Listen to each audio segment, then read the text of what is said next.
Hola, bienvenido a mi canal YouTube. Hoy vamos a hablar como parte del programa de medicina tropical de un envenenamiento en Guayana provocado por el gusano de Guayana o Lonomia chelou. Este es un gusano que provoca una enfermedad hemorrágica. Si no es atendido, el paciente fallece con sangramiento generalizado.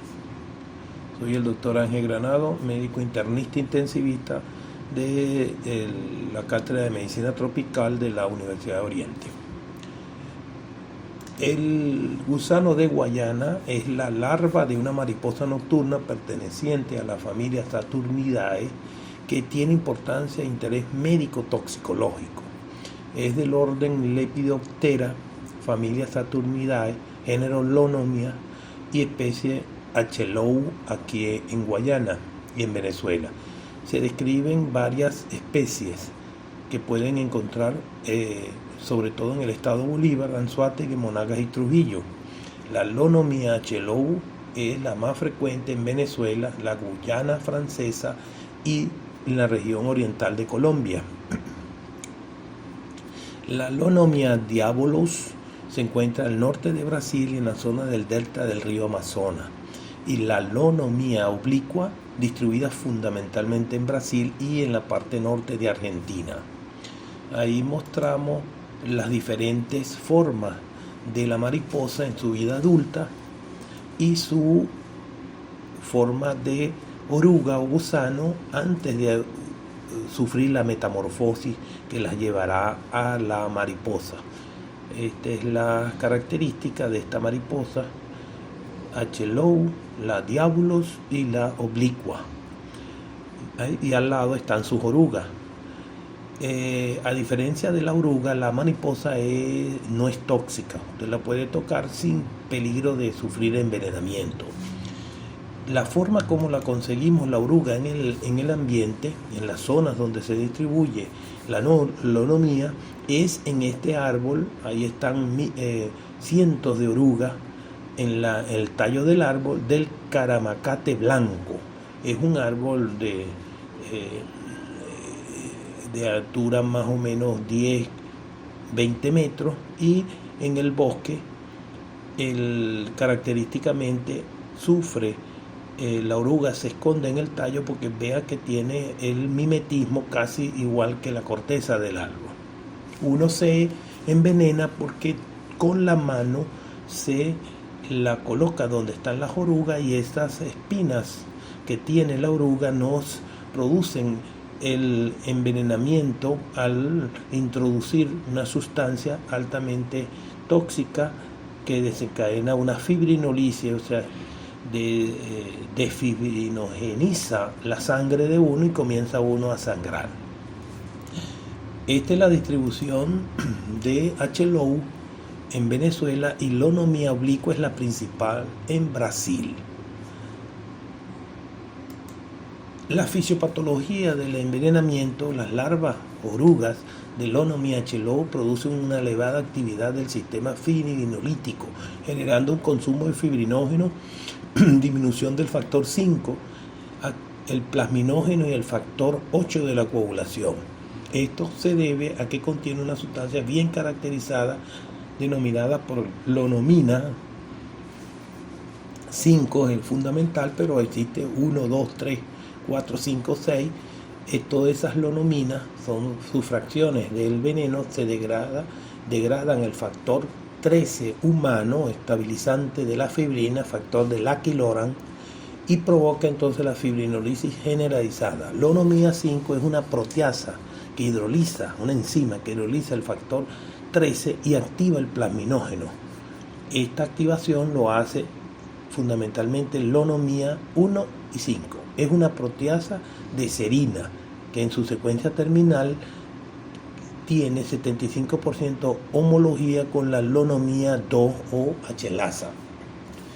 El eruxismo es la dermatitis que produce el contacto con las espinas de la oruga y se observa una dermatitis conflictena, ampolla, ras, máculo papular, reacciones urticariformes secundarias al contacto directo con las espina. El contacto con pelos, espinas liberados al aire y que uno consigue en el momento que se introduce en el bosque se llama metaeruxismo, es decir, no está la oruga sino las espinas. En la endolinfa del gusano o de la oruga es donde se encuentra el veneno y la glándula productora está ubicada en la base de las espinas. El mecanismo de envenenamiento del eruxismo se produce al tener contacto directo con los pelos del gusano, es decir, tocando la oruga. En el metaeruxismo el contacto no fue con el gusano, la oruga, sino con las espinas del mismo, las cuales quedaron en el medio ambiente. La forma de mariposa, cuando hace la metamorfosis de la oruga a la mariposa, ya no es venenosa. Manifestaciones clínicas: un dolor y un ardor quemante en el área afectada, como si fuera una quemadura. Después de 24 a 72 horas empiezan las manifestaciones hemorrágicas, equimosis, hematoma, epistasis, hemorragia, hematuria, melena. Puede ocurrir en cualquier orificio del cuerpo, e incluso pueden ser no visibles, como una hemorragia interna, pulmonar, intracraneal, peritoneal, y el paciente puede llegar a estado de coma por un evento vascular cerebral hemorrágico. Puede que el paciente tenga cicatrices o heridas viejas y estas van a empezar a sangrar. La evaluación del paciente es inmediatamente que llega al hospital realizarle un perfil de coagulación y una hematología: hemoglobina, hematocrito, plaquetas, fibrinógeno, producto de degradación del fibrinógeno, dímero D, etc. Tiempos de coagulación: el tiempo de protrombina, tiempo parcial de tromboplastina y tiempo de trombina son necesarios para evaluar el sistema de coagulación. Se solicita la pantalla de coagulación completa. El descenso de la hemoglobina y el hematocrito va a ser proporcionales a la magnitud del sangramiento. Las plaquetas se encuentran normales, una de las características de este fenómeno hemorrágico. El fibrinógeno está muy disminuido, los productos de degradación están muy aumentados y habrá alteración de los tiempos de coagulación encontrándose muy alargados y prolongados. Indicaciones del suero antilonómico: recuérdense que el Instituto Butantan de Brasil produce la antivenina contra este suero de lonomía, sobre todo sobre la lonomía oblicua, pero se ha visto que para lonomía H-Low también sirve. La dosis inicial depende de la severidad del caso y el tipo de antiveneno disponible. Posteriormente se deben repetir 2 ampollas de suero antilonómico si persisten los síntomas y sangrado. Y hay un aumento persistente de los tiempos de coagulación después de 6 horas de haber usado el suero antilonómico. Se debe diluir en dextrosal 5 o una solución salina 250, pasar 100 mililitros en niños y administrar una infusión endovenosa en media hora a 1 hora a velocidad de infusión promedio de 10 mililitros por minuto. En los primeros 10 minutos para ver la tolerancia del suero. La inmunoglobulina heteróloga contra el veneno de lonomía oblicua producida en Brasil se produce en caballo y puede tener la posibilidad de una reacción alérgica a las proteínas del equino. Entonces, la dosis que vamos a usar del suero antilonómico es dependiendo de la severidad. Es leve o moderado, usamos 4 a 6 viales por vía intravenosa. Si es grave, usamos 6 a 10 viales por vía intravenosa. Y debe de comenzarse un goteo lento y observando si hay respuesta alérgica a las proteínas equinas donde se prepara el suero antilonómico. Existe entonces este suero antilonómico fabricado en Brasil, Instituto Butantan. Es una solución de inmunoglobulina específica purificadas, concentradas obtenidas por hiperinmunización de equino con extracto de cerda de la lonomía oblicua. La presentación viene en ampollas de 10 cc y debe conservarse entre 4 y 8 grados centígrados. Si no se deteriora el anticuerpo, se indica de acuerdo a la gravedad del accidente, y la dosis es la misma para niños y adultos. Se aplica con la finalidad de neutralizar las lonominas del veneno. Si no se encuentra con suero antilonómico, se debe evaluar entonces cuándo ocurrió el accidente, cuánto tiempo ha transcurrido desde que se ocurrió el mismo y la presencia de hemorragia. Tiempo transcurrido desde el accidente hasta que llegó al centro de salud, y si el sangrado tardó en aparecer poco tiempo, el caso se debe considerar grave, pero si aparece tardíamente debe ser considerado como un envenenamiento leve. Aplicar el exiloamino caproico 20 gramos endovenoso es una forma, si no tenemos antilonómico, porque esto actúa sobre la cascada de la fibrinolisis, este exiloamino caproico. Si no se cuenta entonces con antifibrinolítico y el paciente está en una situación de coagulación intravascular diseminada con predominio de hemorragia, entonces usamos crioprecipitado, principalmente factores de coagulación.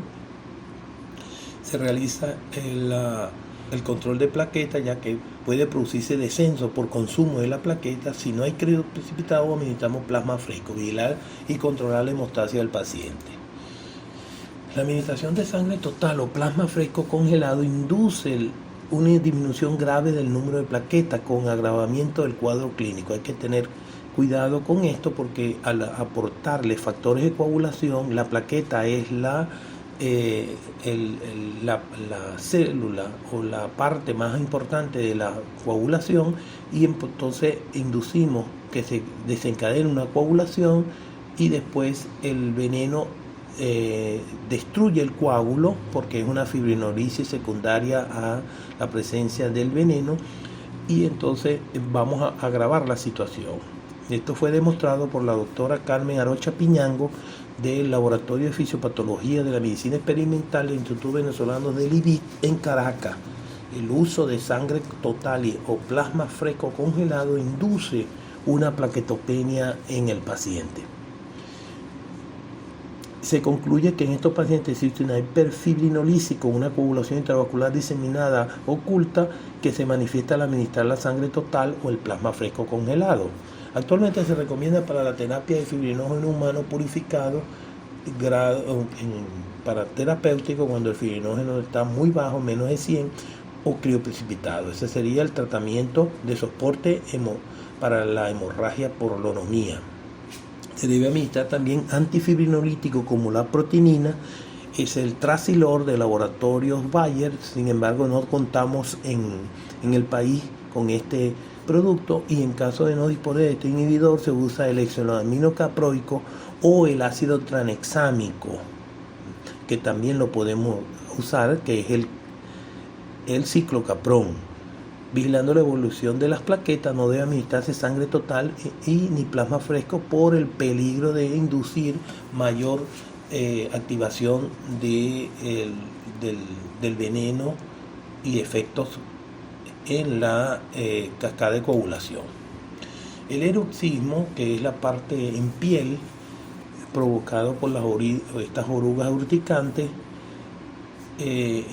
hospitalizar para monitorizar 24 horas, suspender la vía oral si hay síntomas sistémicos, vómito y náusea, lavado de piel con abundante agua y jabón, no manipule directamente la zona de contacto, puede haber espinas y usted se va a envenenar con estas espinas. Retirar cuidadosamente las espinas o setas de la oruga con una cinta adhesiva o esparadrapo si se observan en la piel las espinas. Medio físico locales frío para disminuir el ardor, administrar antihistamínico intramuscular oral, dexametasona intramuscular 6 a 12 horas, una dosis de 8 miligramos o 0,1 miligramos por kilo dividido cada 6 horas en niños. Si hay compromiso de oxigenación, damos oxígeno, monitorizamos el corazón, nebulizaciones con angiología beta 2 en caso de que hay broncoespasmo, solicitar tiempo de coagulación fibrinógeno y examen de orina y prueba de función renal, porque en algunos casos puede haber compromiso de la función renal. Es importante que en las complicaciones de estos pacientes, las hemorragias son la clínica prevalente. Si hay compromiso importante, se produce un choque hipovolémico hemorrágico, se puede producir una necrosis tubular renal, un evento hemorrágico cerebrovascular. Si está embarazada, generalmente se desprende la placenta y ocurre el óbito del producto, y la insuficiencia renal es una de las complicaciones más temidas. El pronóstico es favorable si el paciente es manejado adecuadamente y a tiempo. En conclusión, este envenenamiento tiene correlación de las manifestaciones clínicas y en laboratorios observados en estos pacientes por el envenenamiento del 1-MeH-LoR. El dolor y la sensación de quemadura pueden ser debido a la actividad parecida a la calicreína que tiene la espina, la actividad fibrinolítica incrementada y la disminución grave de factores 5 y 13 es consecuencia de la acción de los compuestos parecidos a la plasmina, que es la lonomía 2, de la acción de activador del plasminógeno que degrada al factor 13, lonomía 1 y 5, y el inhibidor del factor 5, que es la lonomía 6. Lonomina 6, todos esos son constituyentes del veneno. La corrección completa del tiempo parcial de tromboplastina, de trombina, y puede ser debida a que los factores de producto de degradación del fibrinógeno generado por el veneno son diferentes a los producidos por la plasmina y no inhiben. Esto por lo cual se permite hacer la corrección de estos factores de coagulación. La presencia de activadores del complejo protombinasa, lonomía 3, 4 y 6, parece corroborar la hipótesis de que la patogenia del cuadro clínico consiste en dos procesos: una grave fibrinolisis inducida por las lonominas y una coagulación intravascular leve enmascarada por dicha hiperfibrinolisis. La apertura de heridas cicatrizadas recientemente se puede explicar por la presencia de unas proteasas en el veneno que actúan sobre las proteínas de la matriz extracelular, además de la acción proteolítica sobre el factor 13, estabilizante de la fibrina. La variabilidad de la gravedad del síndrome puede ser influenciada por el número de orugas que usted tocó, que tuvo contacto, o sea, la introducción de grandes cantidades de penina. Los experimentos en animales pueden indicar por qué tanto compuestos con actividad fibrinolítica como la proteasa que hidroliza el factor 13 podría ser útil como trombolítico per se o como coadyuvante en la terapia clásica con la trombolisis en infarto agudo del miocardio, por su propiedad lítica y la capacidad de inhibir el crecimiento de los trombos remanentes. Este es una de las investigaciones de la doctora Arocha Piñango, que es la experta que tiene más formación e investigación en este envenenamiento.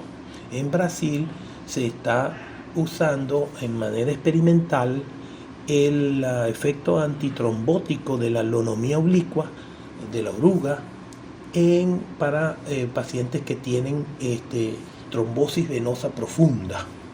De manera que se aplica una medicina translacional conociendo los efectos fibrinolíticos en las enfermedades trombóticas en el ser humano.